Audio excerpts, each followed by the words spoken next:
Le deuxième cas dans lequel on peut avoir une isomérie géométrique, ce sont les molécules qui possèdent une double liaison. Donc, molécules possédant une double liaison. D'où viendrait cette isomérie géométrique dans le cas de la double liaison? Ça vient là aussi, c'est que la double liaison, elle est plane et elle aussi, elle est rigide.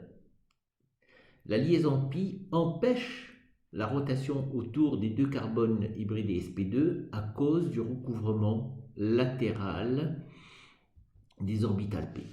Ce recouvrement latéral, c'est ça qui empêche la rotation autour de cette liaison sigma qui est entre l'orbital sp2 de ce carbone et sp2 de ce deuxième carbone.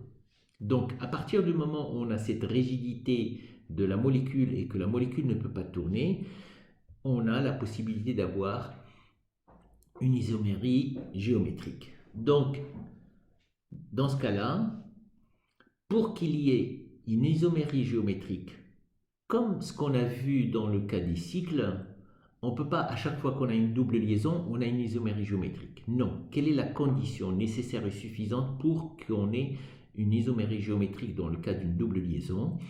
Il faut que les deux carbones sp2, de la double liaison donc, portent chacun deux substituants différents. Chaque carbone de la double liaison doit porter deux substituants différents, c'est-à-dire deux atomes ou deux groupements d'atomes qui sont différents. Ce n'est qu'à partir de ce moment-là qu'on peut parler de stéréoisomérie. Et dans ce cas-là, on va avoir deux isomères géométriques qui ne sont pas images l'un de l'autre dans un miroir et qui vont donc être considérés comme étant des diastéréoisomères. Pour distinguer entre ces deux stéréoisomères, on emploie la nomenclature Z et E. Rappelez-vous, pour les cycles, on a adopté la nomenclature trans et cis. Ici, pour les doubles liaisons, c'est la nomenclature Z et E qu'il faut adopter. Comment on va la déterminer? C'est très simple, c'est comme dans le cas du cycle.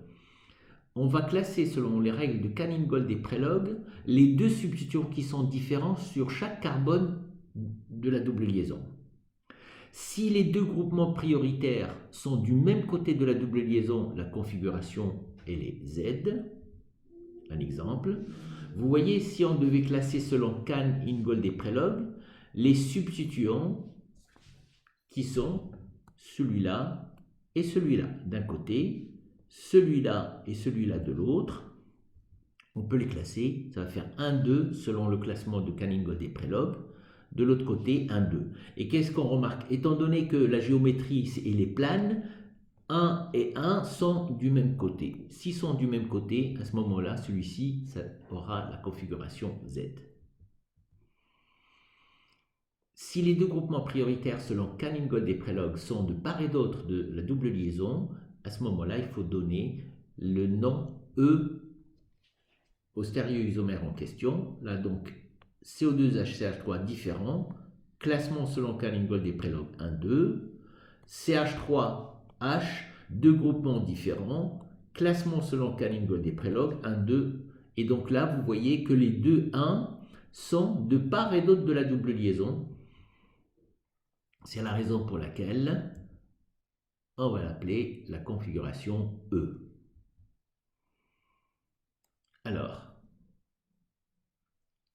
quelle est la configuration de cette molécule? Est-ce qu'elle est Z ou E? À votre avis?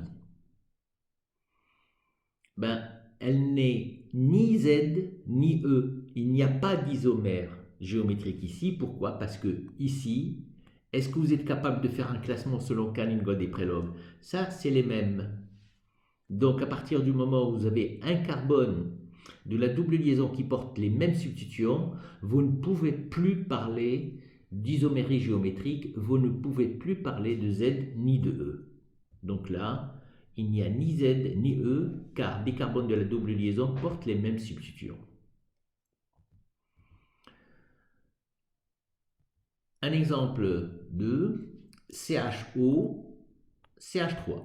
Donc on peut les classer 1, 2 selon Canning-Gold et Prelog, CH3H différent, 1, 2, les deux 1 sont de part et d'autre, donc c'est la configuration E, et celui-ci on l'appelle, donc vous voyez, le E, on commence par l'isomérie géométrique, E entre parenthèses, et on donne le nom du composé. Ici, il s'agit de 2-méthyl-but-2-énal. Celui-ci, deux substitutions différentes sur le carbone de la double liaison, 1, 2, deux substitutions différentes également sur le deuxième carbone de la double liaison, on a 1 et 2, les deux 1 sont du même côté, donc il s'agit de la configuration Z, et pour la nomenclature, on commence par Z entre parenthèses, 2-méthylbut-2-énal. Et vous voyez que ces deux composés-là, ils ne sont pas images l'un de l'autre dans un miroir, ils ne sont pas superposables, ils ont les mêmes liaisons, les mêmes groupements d'atomes, d'accord? Qu'est-ce qui différencie, quelle est la différence entre ces deux-là? C'est l'arrangement dans l'espace d'atomes ou de groupements d'atomes. Donc ils font partie de la stéréoisomérie, mais cette stéréoisomérie, c'est une isomérie plutôt géométrique.